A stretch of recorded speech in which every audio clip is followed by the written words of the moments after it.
Welcome to the Invite Health podcast, where our degreed healthcare professionals are excited to offer you the most important health and wellness information you need to make informed choices about your health.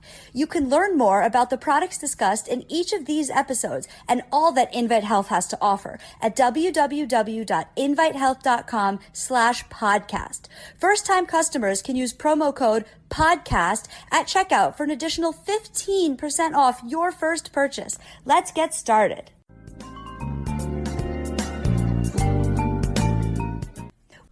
Okay, welcome back. This is part 2 of my podcast. Heart attack symptoms in women can be different than the heart attack symptoms in men. That's really crucially important.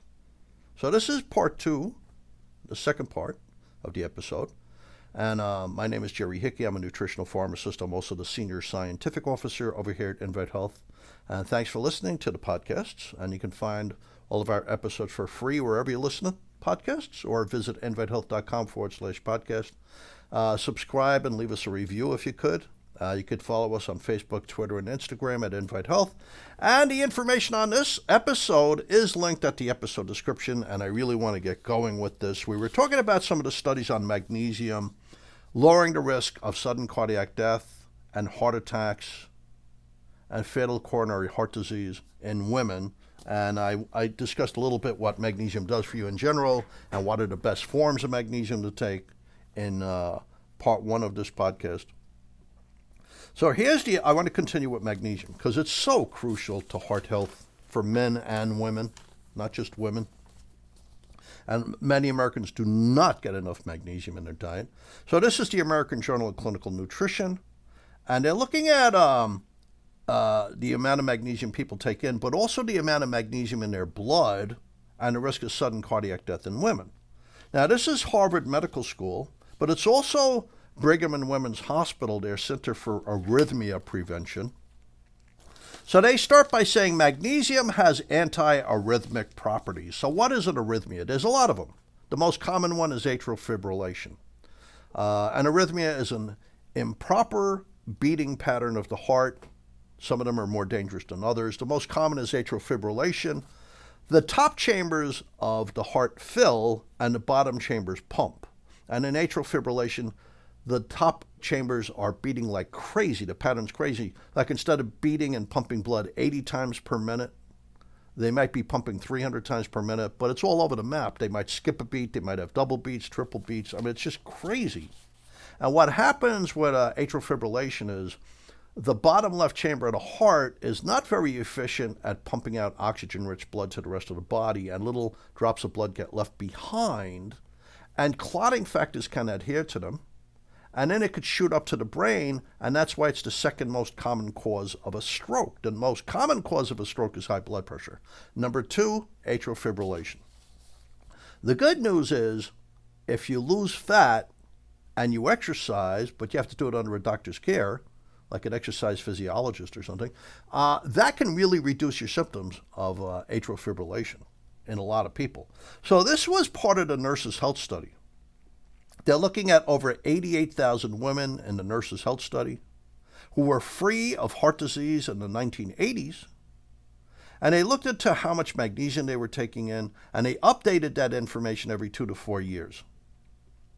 And over 26 years, there was 505 cases of sudden or arrhythmic death. So there was sudden cardiac death or death from arrhythmias over the 26-year follow-up. Because don't forget, some of these women were quite young when they started in the study. And they found the relative risk of sudden cardiac death was much lower in women with the highest level of magnesium in their blood, a 37% reduction. In their food. Let me take that back. The relative risk of sudden cardiac death was much lower in women who had the highest amount of magnesium in their food, a 37% reduced risk. But then they checked their blood plasma. That's kind of like the clear part of the blood with all the blood cells in it, etc. And they found that women with the highest level of magnesium in their blood, a 77% relative risk reduction of having sudden cardiac death. So it really was the amount of magnesium in their blood. That's why I'm saying the supplements can do it. of course, eating magnesium-rich foods is very important because there's a lot of other things in there that are good for you, like vitamin K1, like vitamin D2, like strontium, like calcium, glutathione precursors, and then all those things that make vegetables different colors. Those are all important for you, plus carotenoids. So the amount of magnesium in the blood really mattered. If they had high levels of magnesium in the blood, a 77% reduction in the risk of sudden cardiac death. So they said the linear inverse relationship with sudden cardiac death was strongest for plasma magnesium. So linear, that's really a good sign. That's strong evidence. The higher the level of magnesium, the more you're protected from sudden cardiac death. Inverse means just the opposite. More magnesium, lower risk. That's what that means. Magnesium, really so important for the heart. And by the way, magnesium also helps control your blood sugar. I mean, it does so many good things for you. Here's the American Society for Nutrition. It's part of the Nurses' Health Study. Nurses in the highest 25% intake of magnesium had a powerful drop in the risk of dying from sudden cardiac death. So they've looked at these results several times. Okay, that's great. Here's Harvard Medical School. They did a meta-analysis of a bunch of human clinical trials. And they found higher levels of magnesium in the blood reduce your risk of heart disease. Higher levels of magnesium in the blood reduce your risk of heart disease. A 22% reduction in the risk of ischemic heart disease. That's important. That's when not enough blood is reaching the heart and you get chest pains. It's very dangerous. So they're looking at over 313,000 people. It's a meta-analysis of 16 studies. After crunching the numbers, according to Harvard researchers, increases in magnesium lowered your risk of developing heart disease by 30%. This applies to men and women, and lowers your risk of ischemic heart disease by 22%. That's powerful. I have a lot more studies like this. This is the European Journal of Clinical Nutrition. It's a 15-year-long study of 59,000 people between the age of 40 to 79 at the start of the study, and higher levels of magnesium reduces the risk of dying from anything related to your heart by 50%. Anything. It's published in the journal Atherosclerosis, which is, basically hardening of the arteries. So there's so much to this. There is so much to this. I'm not going to read this one. It's in the American Journal of Clinical Nutrition. It's a 27-year-long study. Magnesium lowers your risk of coronary heart disease. I mean, there's so much evidence for this. And I just picked some of the studies. There's many, many studies. It's super convincing. There's many, many studies showing that magnesium helps prevent heart attacks, sudden cardiac death, arrhythmias, and heart disease in general. It's just really, really overwhelming. Now, a fun thing would be cocoa. And cocoa is different from chocolate. Cocoa reduces the risk of heart disease. It reduces the risk of having a heart attack, even in people who already had a heart attack, and that's really important. Who's the candidate for an asthma attack? The most likely person is someone who already had an asthma attack. We even call them asthmatics. Who's the person most likely to have a migraine? Someone who already had a history of migraines. They had migraines before. We actually call them migraineurs. Well, people who've had a heart attack are the people most likely to have another heart attack. And they're finding that cocoa helps prevent that. Now, I could say chocolate, but chocolate is like playing Russian roulette with your health. I'll tell you why. Even if it's a high cocoa content dark chocolate, like 70% cocoa, the major constituents in the cocoa get damaged when you process cocoa into chocolate. So some of the chocolate might have it, some of the chocolate might not have it. They're called flavin-3-ols. They're really good for your heart and your circulation and reducing inflammation in your heart. So when they process chocolate into cocoa, when they process cocoa into chocolate, they're adding milk fat, they're adding sugar, they're Dutching it. It changes the composition, and these flavin-3-ols they're vulnerable to damage. They're delicate, and you could lose them. So a couple of bars of dark chocolate might have them, and the next 4 bars might not. I mean, that's just how it is. That's why you can't depend on chocolate. You're better off getting a very high quality cocoa. So here's the Journal of Internal Medicine. It's Beth Israel Deaconess Medical Center, along with the Karolinska Institute in Stockholm, Sweden. Now, the Karolinska Institute, that's kind of like Tufts University or Johns Hopkins. It's a major research hub in Northern Europe. That's where they hand out the Nobel Prize in Physiology or the Nobel Prize in Medicine. I mean, it's a really high-quality institution. So they're looking at 1,169 people who had a first heart attack. 1,169 people who had a first heart attack. And they're following them for the next 8 years. And they found out that there's a linear relationship between cocoa and dying from a future heart attack. The more frequently you had cocoa, the less likely you were to die from a future heart attack over an 8-year period. This is really, really important. They found that if you had cocoa once a month, it lowered the risk of dying from a future heart attack by 27% in people who already had a first heart attack, compared to people who didn't have cocoa. But here's where it gets interesting, because it's a linear relationship. If you had it once a week, you had a 44% reduced risk of dying from a future heart attack. And if you had it 2 times a week or more, you had a 66% lower risk of dying from a future heart attack than people who didn't have cocoa. So you didn't even have to have the cocoa every day. All you had to do was have it 2 or 3 times a week, and it lowered your risk of dying from a second heart attack. And they said it was a strong inverse association that's linear, which makes the research much more powerful. So here's the British Journal of Nutrition. Does cocoa improve your Framingham risk score? It's the University of Dusseldorf, the medical faculty, the Division of Cardiology and Pulmonology, and the University of Reading in England. The University of Dusseldorf, of course, is in Germany. The University of Reading is in the UK, the Department of Food Science and Nutritional Science. And they took healthy people, and they gave them cocoa, and they saw that their blood vessels were working better. This was open label, so they just want to test it, right? It's an open label, one-armed pilot study. They gave people real cocoa, high-quality cocoa, like the Invite cocoa. And they found that it improved endothelial function, flow-mediated vasodilation. Now, that's really important. Let me explain it to you.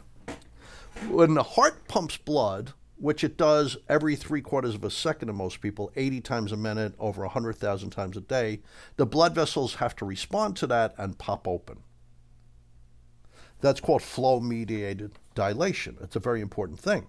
And what lines the blood vessels are endothelial cells. They line it like a rug, shoulder to shoulder, to push open the blood vessels, which takes a lot of work. And a lot of people exposed to inhaling pollution, people who smoke, people who eat a lot of processed meats, etc., people with diabetes, those blood vessels don't work well. So the flow-mediated dilation is lower.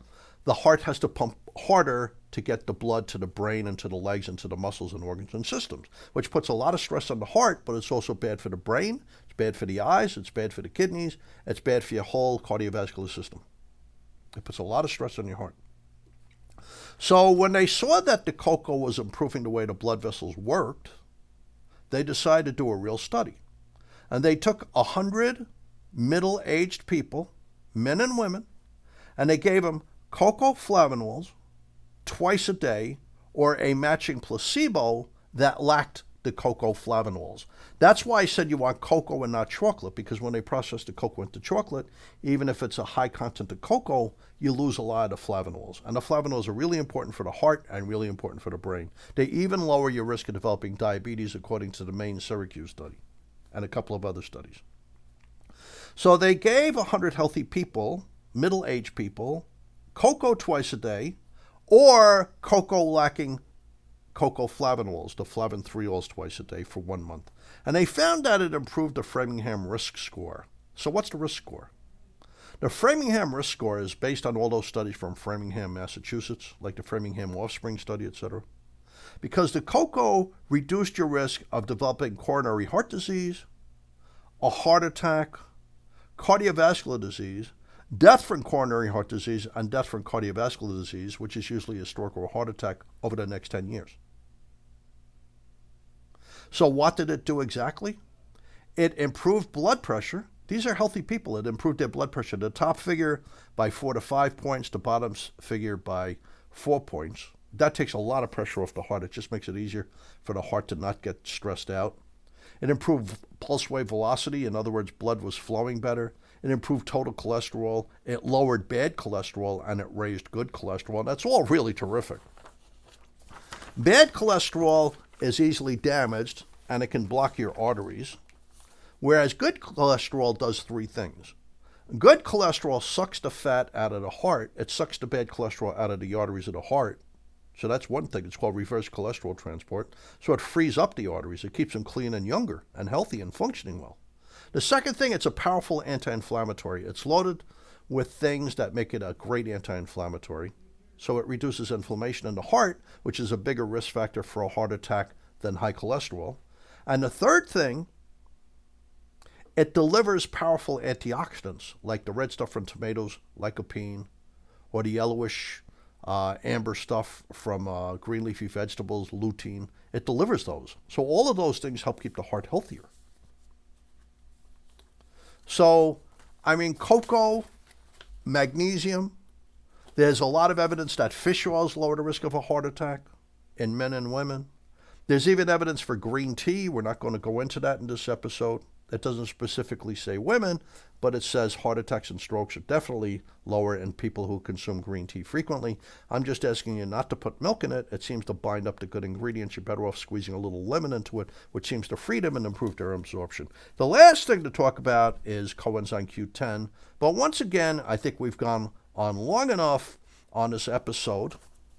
So I'm going to make this a 3-part series. And we're looking at how heart attack symptoms differ from men to women. So I want to thank you for tuning into the Invite Health podcast today. You could find all of our episodes for free any place you listen to podcasts, or visit invitehealth.com/podcast. Subscribe and leave us a review if you could, please. You could follow us on Facebook, Twitter, and Instagram at Invite Health, and I hope to see you in part 3 of this episode, the difference between symptoms of a heart attack in men from women, because it's important for women to realize it's not just crushing chest pain. We really covered that in more detail in part 1 of this episode. And when on the next part, I'm going to talk about the role of ubiquinol in keeping your heart strong and healthy. And I'm also going to talk about warning signs that women should look for, that women should look out for, that can signal a heart attack, things that are important to know about. So thanks for listening, and Jerry Hickey signing off.